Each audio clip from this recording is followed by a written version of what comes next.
Rebecca Black, elle est née en Californie en 97 et c'était une petite fille qui aimait beaucoup la musique. Elle chantait, elle faisait du piano, mais là où sa vie va changer radicalement, et c'est ce que vous avez vu à l'époque, c'est en 2011 pendant qu'elle a 13 ans. En 2011, on est vers la fin de la folie Disney Channel. Tout ce qui est Miley Cyrus, Selena Gomez, High School Musical, tout ça là. Et du coup, on a évidemment une recrudescence de jeunes filles qui veulent devenir chanteuses, actrices, etc. Ce qui est tout à fait normal. Et quand il y a une recrudescence d'enfants qui ont envie de faire quelque chose, qu'est-ce qui se passe? Quelqu'un va créer une société pour profiter de tout ça et foutre la merde.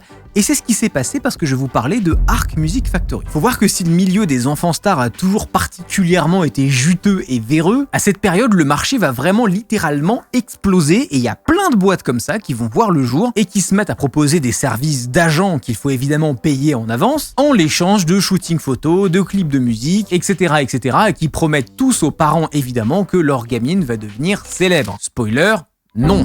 C'est le cas notamment de Ark Music Factory, une boîte américaine qui faisait des clips de musique pour entre 2 et 4 000 $ la vidéo, avec la promesse faite aux parents que si le clip de leur fille faisait plus de 100 000 vues sur YouTube, ils pourraient commencer à gagner leur vie et vraiment imaginer une carrière musicale pour leur gamine. Rebecca, elle entend parler de Ark à l'époque au collège parce qu'il y a une de ses copines qui a également fait appel à eux pour faire une chanson et elle va demander la même chose à ses parents. Et c'est là que ça va partir en couille. L'idée à la base, c'était juste de faire un clip sympa avec ses copines, voir comment ça se passe, l'enregistrement d'une chanson, le fait de faire un clip, tout ça. Ce qui lui aurait permis à l'époque de se faire une petite expérience et un truc à mettre sur le CV quand elle ira à la fac, parce que les facs d'art du spectacle, notamment aux États-Unis, elles prennent en compte les activités extrascolaires. Bref, ses parents vont raquer 4000 balles et la semaine suivante, il y a un type qui va se pointer à sa baraque. Ce type, c'est Patrice Wilson, c'est l'un des cofondateurs de Ark et celui qui écrit les chansons pour les enfants et il va lui faire écouter la chanson Friday qu'il a écrit pour elle. Si vous voulez voir à quoi il ressemble, on voit ce mec rapper dans pas mal de clips qu'il a produits chez Ark.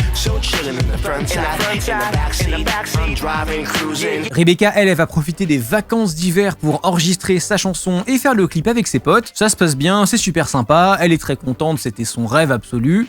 Jusque-là, c'est tranquille. Le 10 février 2011, comme à leur habitude, Ark va publier le clip sur leur propre chaîne YouTube à eux. Rebecca, en voyant que c'était en ligne, elle est super contente, elle le montre à tout le monde, à ses potes, à sa famille. Tout le monde va trouver ça super sympa et pendant un mois, c'est tout ce qui va se passer. Rebecca, comme je vous ai dit, elle était contente, mais après, c'est une jeune adolescente, donc forcément, elle est très critique d'elle-même, elle va dire notamment qu'elle a un bouton sur la joue qui la complexe, enfin bref, elle est pas sûre, c'est la première fois qu'elle fait ça, mais quand même, c'est cool. Et puis, elle avait aucune attente particulière par rapport à la vidéo. Pour Rebecca, la vie va changer le 11 mars 2011. En rentrant du collège ce jour-là, elle va recevoir un mail qui l'informe que quelqu'un a parlé de sa chanson sur un blog de critique musicale très suivi et que la personne en question disait que sa chanson, c'était de la merde. Mais c'est de la merde. Et là, pour Rebecca, c'est terminé. Son téléphone explose de notifications, des milliers de vues arrivent d'un coup sur la vidéo, les commentaires horribles arrivent par centaines et ça va plus s'arrêter pendant des jours, des semaines, des mois. Le nom de Rebecca Black est en tendance partout et la vidéo va être virale dans le monde entier. Posez-vous 2 secondes pour vous imaginer la pression que ça fait sur une gamine de 13 ans quand même, parce qu'elle va rapidement quand même dépasser la chanson Baby de Justin Bieber, qui à l'époque était la vidéo la plus dislikée de tout YouTube, la vidéo avec le plus de pouces rouges. C'était elle aujourd'hui. Moralement, ça devait pas être dingue. Et sa vidéo fera plus de buzz cette année-là que n'importe quelle autre vidéo de star de la pop, puisqu'elle fera plus de 100 millions de vues. Tout le monde va en parler, même Lady Gaga va en parler. Rebecca Black is a genius, and anyone that's telling her she's cheesy is full of shit. Rebecca Black, évidemment, elle se fait poursuivre par les journalistes, mais faire une pause, elle a 13 ans. C'est un truc de ouf quand même. Face à l'envergure de la tarte mondiale qu'elle se prend, elle tombe en dépression, ce qui est tout à fait compréhensible. The meanest thing I read was, I hope you cut yourself and I hope you get an eating disorder so you'll look pretty. Et elle se retrouve à faire l'école à la maison tellement elle en prend plein la gueule. Elle va carrément recevoir des menaces de mort par téléphone et par courrier chez elle. C'est allé incroyablement loin, sauf que le délire il va pas seulement être sur le moral, il va aussi être financier. Vous vous souvenez de Ark Factory, la boîte qui a fait les clips? Ouais, bon si je vous dis que c'est des énormes rats, vous êtes surpris? Non, moi non plus. Bon, Rebecca elle devait avoir 100% des droits sur la vidéo, sauf que la vidéo elle est uploadée sur la chaîne de Ark Factory, pas sur une chaîne à son nom. Et alors si tu veux, les 2 zozos de chez Ark Factory là, ils ont vu le potentiel du truc, et les mecs ils se sont crus dans un resto à volonté. Ils ont lâché les rênes, c'est incroyable. Ils ont pris le son, ils l'ont foutu sur iTunes, ils ont revendu les sonneries de téléphone, ils ont foutu Rebecca Black sur leur site partout en tant qu'artiste, soi-disant sous contrat, machin, alors que pas du tout. Les mecs, ils se sentaient plus pissés. Ils étaient au bout du monde. Ils sortaient tout, à deux doigts de faire des tongs. Mais vraiment, chaque dollar qu'ils pouvaient traire de cette situation a été trait. Bref, vous imaginez, entre la famille Black et la société de production, ça part en procès directo. Finito. Et au moment du procès, les deux directeurs de Ark étaient en désaccord. Faut voir que quand même, Patrice Wilson était plutôt du côté de la famille. Il disait être en contact avec eux et vouloir leur donner les droits qui leur revenaient, mais l'autre cofondateur y était opposé. Ils se sont séparés à cause de ça et l'agence a fermé. Mais quand même, le mec est honnête. Le procès va se terminer par une suppression pure et simple du clip de YouTube et la vidéo elle sera remise en ligne que 3 mois plus tard sur la chaîne personnelle de Rebecca Black et non pas sur la chaîne Hardisk, bien que ça m'aurait fait plaisir. D'ailleurs, en parlant de la chaîne Hardisk, on est bientôt 300 000 abonnés et je compte être insupportable jusqu'à ce que je les atteigne.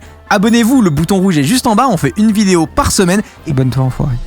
D'ailleurs, suite au procès, Patrice, le rappeur, là, il va recréer une autre boîte de prod dans laquelle il va essayer de recréer le succès qu'il a eu avec Rebecca Black, ce qui ne va pas arriver. Et donc évidemment, qu'est-ce qu'il fait de plus logique à votre avis? Il essaye de faire plus subversif. Sauf qu'il va créer la controverse en publiant le clip d'une gamine de 11 ans.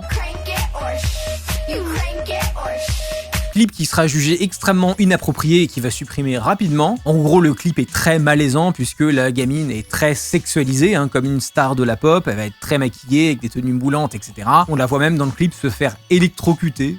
Ok frère, bizarre. Dans le clip, il a appelé la gamine Gold et il se gêne pas pour faire une référence directe à Rebecca Black en disant Gold is the new black. Wow. Bref, Patrice, ferme ta boîte, tu es incroyablement gênant, frérot. Mais qu'est-ce qui est arrivé à Rebecca, du coup, après tout ça? Eh ben, elle a été incroyable. Parce que à 13 ans, après s'être pris tout ça dans la gueule directement, qu'est-ce qu'elle a fait? Elle a décidé d'utiliser tout ça comme un moteur pour continuer. Et ça va étonnamment fonctionner, puisqu'elle apparaît d'ailleurs dans un clip de Katy Perry, Last Friday Night.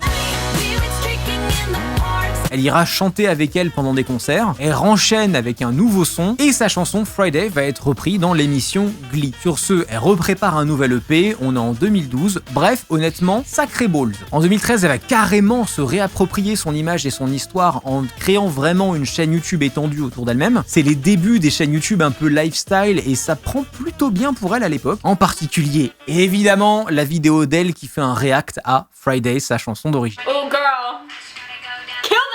Elle va retourner au lycée, mais elle est très réservée. Évidemment, elle a pas d'amis, puisque c'est extrêmement difficile. Personne ne peut comprendre ce que tu as vécu. Du coup, elle se fait pote avec pas mal d'autres youtubeurs, puisque à peu près que ce genre de gens qui bossent dans ce même univers, qui peuvent comprendre un peu ce que ça peut faire de se prendre une vague pareille de harcèlement. Petit à petit, elle va se construire une nouvelle audience. Elle sort des nouvelles chansons sur sa chaîne, dont Saturday, qui a plein de références à Friday, et qui et encore une fois une tentative de se réapproprier un peu de narratif en mode vous vous êtes tous fait du beurre sur ma gueule et bah allez hop c'est moi qui vais maintenant dicter comment est-ce qu'on parle de moi, ce qui est pas idiot du tout. Le tout, tu sais, avec une stratégie de vraiment en parler avec autodérision plutôt que de le mettre sous le tapis, ce qui honnêtement est la meilleure chose à faire. Suite à ça, elle va disparaître un petit peu jusqu'en 2019, où elle va revenir sur le devant de la scène en participant à une télécrochet de type The Voice. Elle va pas gagner l'émission, mais ça va lui permettre de se remettre un peu au goût du jour en tant qu'artiste. Elle va se présenter au monde avec un nouveau look, un nouveau style, des nouveaux sons, le tout dans un post Instagram où elle explique vraiment très précisément ce qu'elle a vécu, les conseils qu'elle donnerait à quelqu'un qui vit ça aussi, comment ça l'a détruite et l'avenir de sa carrière. Mais maintenant, les médias et les internautes prennent un peu conscience de ce qui s'est passé à l'époque. Parce que ce genre de giga harcèlement de masse à l'échelle mondiale, ça pourrait plus trop arriver aujourd'hui, pas parce que les gens sont meilleurs,